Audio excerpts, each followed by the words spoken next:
बाबा साहब डॉक्टर भीमराव अंबेडकर, बाबा साहब डॉक्टर भीमराव अंबेडकर, जब तक सूरज चांद रहेगा। तो सबसे पहले बाबा साहब के चरणों में नमन करते हुए, आज जैसा आप सभी को पता है बाबा साहब का परिनिर्वाण दिवस है, तो शहर के सभी लोग यहाँ पर आए, सभी जगह से, सभी दल के, सभी संगठन के लोगों ने आकर बाबा साहब को पुष्पांजलि अर्पित की। और मैं उन सभी लोगों का बहुत बहुत साधुवाद और बहुत बहुत धन्यवाद अदा करता हूँ। वो सभी लोग अपना कीमती समय निकालकर, एक वर्किंग डे होने के बाद भी वो सभी लोग यहाँ पर आए और उन्होंने बाबा साहब को याद किया। बाबा साहब वो हस्ती हैं जिन्होंने हमें पढ़ने लिखने का और धन संपत्ति रखने का अधिकार दिया। बाबा साहब के बारे में जितना कहा जाए उतना ही कम है। बाबा साहब, अगर मैं बात करूं महिलाओं की, तो महिलाओं के जो अधिकार हैं, चाहे वो पढ़ने लिखने का अधिकार हो, नौकरी का, हर चीज़ का अधिकार बाबा साहब की वजह से मिला। और आज हमारी महिलाएं सभी फील्ड के अंदर, चाहे वो डॉक्टर हो, इंजीनियर हो, आईएएस हो, पीसीएस हो, सभी जगह अपना परचम लहरा रही हैं। ऐसे बाबा साहब का कोटि कोटि नमन। जय भीम, जय भारत। आज डॉक्टर अंबेडकर जयंती पार्क में बाबा साहब का 69वां परिनिर्वाण दिवस डॉक्टर अंबेडकर जन्मोत्सव समिति आयोजन समिति के द्वारा मनाया गया, जिसमें जनपद से जगह जगह से लोग बाबा साहब को अपने श्रद्धा सुमन अर्पित करने के लिए यहाँ उपस्थित हुए।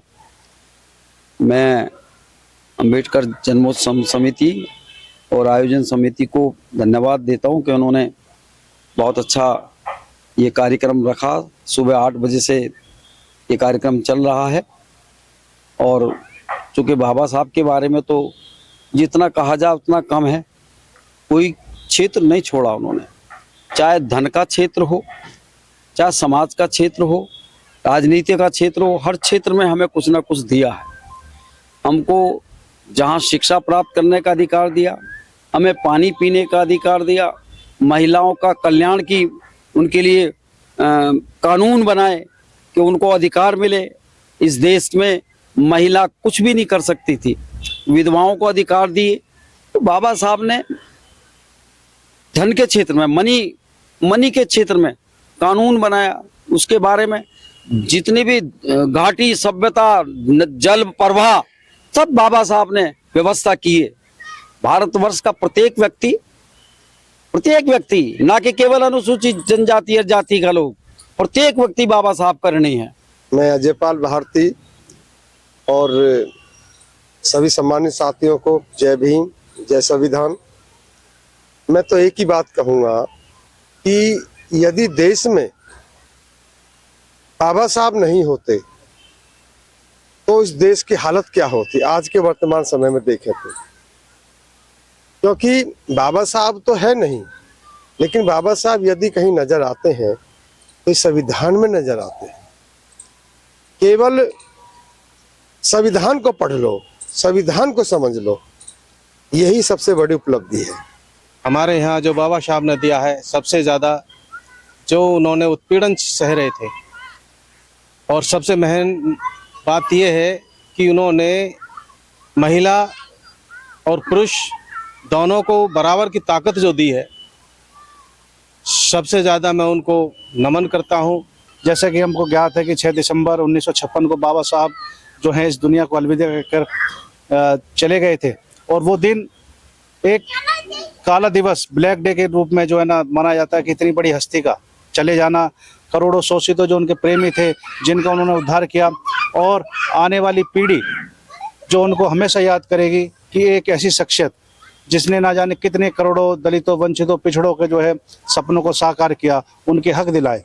उनकी आज 70वीं पुण्यतिथि यहाँ पर जो है गाजियाबाद डॉक्टर अम्बेडकर जन्म समिति उनको पुण्यतिथि बनाने का कार्यक्रम कर रही है, और बहुत गणमान्य व्यक्ति यहाँ पर सुबह से आना जाना सभी का लगा रहा है। और इस संदर्भ में बस मैं इतने कहना चाहूँगा कि 6 दिसंबर 1956 का वो दिवस, वो दिन बस एक बुरे सपने की तरह था कि बाबा साहब और जी के जाते 10-20 साल तो अपने समाज को और विकसित होकर देखते। लेकिन आज जहाँ भी हैं, जहाँ भी वो बाबा साहब की आत्मा है, उनको देखकर संतुष्टि होती होगी कि हाँ, मैं जो काम करके आया था उसको, मोर्चे को या उसको काफिले को संभालने वाले समाज में, दलित समाज में ऐसे लोग हैं जो उसको लेकर चल रहे हैं और मजबूती से कार्य कर रहे हैं। उनकी विचारधारा पे सरकारें आती जाती रहती हैं, लेकिन प्रोपेगेंडा ये है कि आज जब वोटों की राजनीति होती है तो बाबा साहब सभी को याद आते हैं, लेकिन कई जगह देश में ऐसे स्मारक हैं या ऐसे पार्क हैं जिन पे सरकार सोचने विचारने का काम नहीं है और उन पर कार्य करना चाहिए। जो भी बाबा साहब की कहीं भी प्रतिमा है उनको स्वच्छ रहे, अच्छी रहे, उनको देखभाल होती रहे। मेरा सभी से जो भी कार्यपालिकाएं हैं शहर में, देश में, उनसे ये संदेश है कि बाबा साहब एक ऐसी हस्ती थी कि उनको जितना हम सम्मान दें उतना कम है। वो इतने महान थे कि उन्होंने जब इस देश का संविधान लिखा तो जब इस देश के लोगों ने उन्हें महसूस किया, उनके विचारों को महसूस किया, इस समाज ने महसूस किया। मैं तो यही कहना चाहूँगा कि बाबा साहब इतने महान थे कि उनके जाने के बाद भी आज जिन वोटों से सरकारें बनती हैं, आज उन वोटों के लिए भी बाबा साहब को याद किया जा रहा है। उनके बिना आशीर्वाद के कोई भी पार्टी अपनी सरकार नहीं बना सकती। बाबा साहब इतने महान थे, मैं उन्हें कोटि कोटि नमन करता हूं।